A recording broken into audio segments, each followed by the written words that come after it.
अस्सलाम वालेकुम मेरे समझदार पाकिस्तानियों। मेरा नाम रेहान तारिक है और आप मेरा यूट्यूब चैनल और फेसबुक पेज देख रहा है। करोड़ा दरूद आका दो जहां नबी मेहरबा मोहम्मद मुस्तफ़ा सल्लल्लाहु अलैहि वसल्लम पर। इस और इस उम्मीद के साथ इस व्लॉग का आगाज करते हैं कि अल्लाह रब्बुल इज़्ज़त इस मुल्क के फैसला साजों के दिलों में समझदार पाकिस्तानियों के लिए नरमी पैदा कर दे। चार्ल्स डेगाल ने कहा था कि वो मुक्का जो लड़ाई के बाद याद आए उसे अपने मुंह पर मार लेना चाहिए।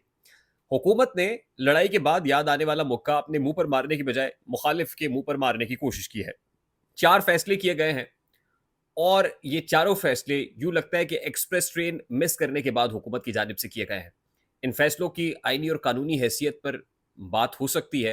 इन फैसलों को करने या ना करने से मुताल्लिक मुबाहिसा हो सकता है। फैसले क्या हैं? सबसे पहले मैं आपके सामने रख दूँ कि सबसे पहले तो पाकिस्तान तहरीक-ए-इंसाफ पर पाबंदी लगाने का फैसला वफाकी हुकूमत ने किया है। कतई नज़र इस बात से कि ये भी मामला सुप्रीम कोर्ट में जाएगा और सुप्रीम कोर्ट ऑफ पाकिस्तान के फैसले से मशरूत है। दूसरी बात ये है कि सुप्रीम कोर्ट ऑफ पाकिस्तान के मखसूस नशिस्तों के फैसले पर नजर षानी दायर करने का फैसला वफाकी हुकूमत ने किया है। नंबर 3 फैसला ये है कि साबिक सदर डॉक्टर आरिफ अलवी, साबिक डिप्टी स्पीकर कौमी असम्बली कासिम सूरी और इमरान खान पर आर्टिकल 6 लगाने का फैसला किया गया है। और चौथा फैसला ये है कि ओवरसीज के खिलाफ कार्रवाई का फैसला भी अमल में लाया गया है कि वो समंदर पार पाकिस्तानी जो पाकिस्तान से बाहर बैठकर पाकिस्तान के खिलाफ फर्जा सराई कर रहे हैं, उनको कानून की गिरफ्त में लाया जाएगा। अब इन चारों फैसलों पर पाकिस्तान तहरीक इंसाफ की कानूनी टीम का इजलास इस वक्त जारी है और जो काउंटर स्ट्रैटेजी है, जवाबी हिकमत अमली है, वो तैयार की जा रही है। दरियसना पाकिस्तान पीपल्स पार्टी के रहनुमा फरतुल्ला बाबर की जानिब से इन फैसलों को तनकीद का निशाना बनाया गया है और इनको नाकाबिले जवाज करार दिया गया है। अब इस वक्त जो मुल्की सियासत है, वो चार पावर सेंटर्स के अंदर वाज़ेह तौर पर बटी हुई दिखाई दे रही है। चार पावर सेंटर्स कौन से हैं? मैं आपके सामने रखता हूँ, लेकिन उससे पहले मैं आपको बता दूँ कि जैसे मरने वाला इंसान मरने से पहले एक हिचकी खींचता है, बिल्कुल हुकूमत ने सियासी तौर पर अपनी मौत से पहले एक बड़ी हिचकी ली है और ये उसी हिचकी का नतीजा है कि ये फैसले करने की ठानी गई। जो चार पावर सेंटर्स है इस वक्त, सबसे पहला जो पावर सेंटर है, ताकत का मरकज है, वो मुल्क की इस्टेब्लिशमेंट है।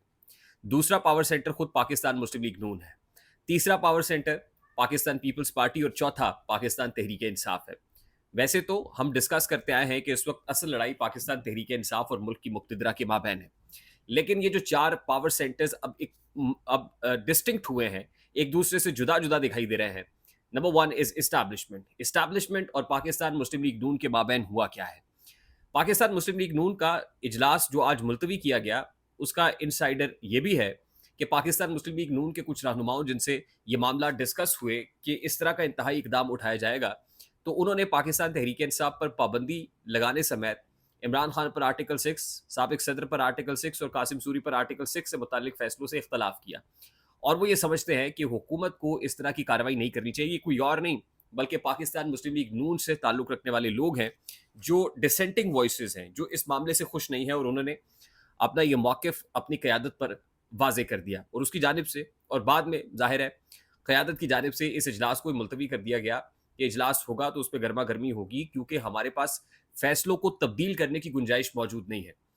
पाकिस्तान मुस्लिम लीग नून की जानिब से मैं फिर रिपीट कर रहा हूँ, शहबाज शरीफ साहब ने जो इस्तीफ़ा देने की धमकी दी या असेंबली डेज़ोल्यूशन का इंतहाई इकदाम है, उसके मुकाबले में इस्टेब्लिशमेंट भी सफ़ा रहा है और ज़ाहिर है इस्टेब्लिशमेंट को भी पता है कि क्या-क्या एहसानात हैं जो नवाज़ शरीफ साहब पर उन्होंने किए हैं और नवाज़ शरीफ भी अच्छे तरीके से ये रियलाइज़ करते हैं कि इस्टेब्लिशमेंट के एहसानात और करम फरमाई की वजह से आज वो आज़ाद बैठे हुए हैं या मरी के सियाहती मकाम के ऊपर एंजॉय कर रहे हैं। तो बसूरत दीगर इस्टेब्लिशमेंट ने भी नून लीग को पिक्चर दिखा दी है। नून लीग तो यही चाहती है कि असम्बलियाँ डिज़ॉल्व हो जाएँ, कौमी असम्बली की हद तक इंतखाबात हो या फिर हम इस्तीफ़े की तरफ जाएँ, क्योंकि नून लीग के अंदर से आवाज़ें उठना शुरू हो गई हैं। ये नून लीग और इस्टेब्लिशमेंट के माबैन की कहानी है। पाकिस्तान पीपल्स पार्टी सारी सिचुएशन को बनज़र अमीक देख रही है और इस सिचुएशन को कैपिटलाइज़ भी करना चाहती है। वो ये समझते हैं कि अगर शहबाज शरीफ आज इस्तीफ़ा दें, तो आसिफ ज़रदारी अपना को बंदा नॉमिनेट कर दें और उधर पाकिस्तान तहरीक-ए-इंसाफ इस सारी सिचुएशन के अंदर बतौर फ़रीक है, मेजर स्टेक होल्डर है, इसको इस तरह से देख रही है कि इस्टेब्लिशमेंट बौखलाई है, सियासी जमातें, हुकूमत में बैठी हुई सियासी जमातें बौखलाई हैं और इमरान खान साहब ने अब एक और इंतहाई इकदाम ले लिया है, इंतहाई इकदाम। मैं ये समझता हूँ कि जिस वक़्त 9 मई हुआ था, उससे पहले पाकिस्तान तहरीक-ए-इंसाफ की जानिब से जो कोशिश की गई थी और कुछ सोर्सेज़ जो कुछ ज़राए और कुछ रिटायर्ड जर्नैल भी कर रहे थे, कुछ ऐसे लोग थे और उनकी बेसिस पर उनके कोर्ट मार्शल्स भी हुए, मिलिट्री एस्टेब्लिशमेंट ने उनके अगेंस्ट कार्रवाइयाँ भी की।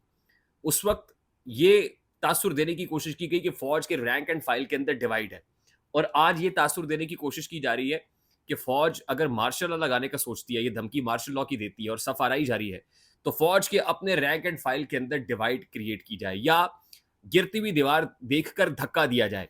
उसी सिलसिले की कड़ी ये है कि इमरान खान साहब की तरफ से और पाकिस्तान तहरीक इंसाफ की जानिब से जो ट्वीट की गई, वो किसी और के खिलाफ नहीं बल्कि बराह रास्त इस्टेब्लिशमेंट के अगेंस्ट है। कहा गया कि चेयरमैन नैब नज़ीर अहमद और तवाइफ में कोई फ़र्क नहीं है। अब इसको अगर गाली समझा जाए, तो किसी गाली से कम नहीं है कि आप साबिका चेयरमैन अब जो एक जर्नैल हैं, जो इस वक़्त मौजूदा चेयरमैन नैब हैं, आप ये कह रहे हैं कि उनमें और तवाइफ में कोई फ़र्क नहीं है। तवाइफ जिस्म फ़रोशी करती है, इसने ज़मीर फ़रोशी की है, इसने ज़मीर फ़रोख्त किया है।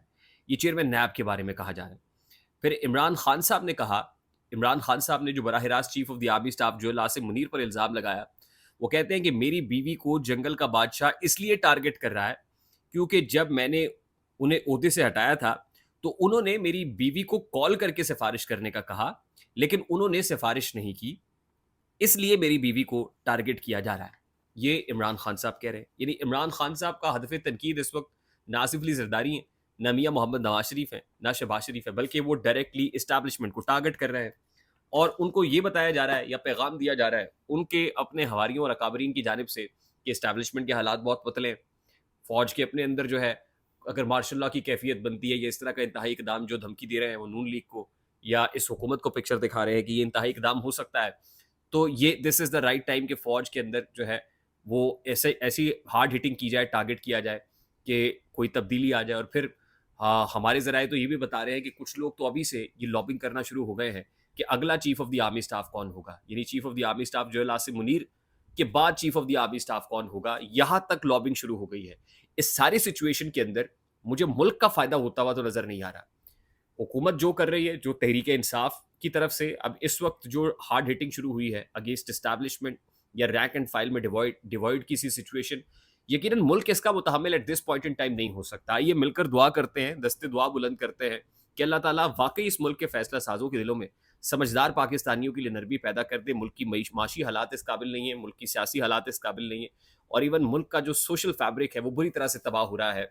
आई होप कि सैनिटी प्रिवेल करेगी और मामलात को अब भी मिल बैठ के कंसेंसस के साथ जो है वो ठीक कर लिया जाएगा। क्योंकि वो कहते हैं ना कि याद रखो कि पानी सर से गुजर गया तो अजाब टूटेगा कहर बनकर। ये आसमां भी दुआ करेगा कि ऐ खुदाया, ये तेरे बंदे जो अपनी धरती पे जुल्म के मुर्तकिब हुए थे, तो इन पर रहमत की बारिशों का ज़िया ना करना, तो इनके मुर्दा ज़मीर जज्बे जवा ना करना।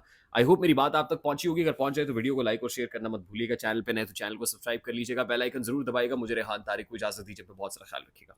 अस्सलाम वालेकुम।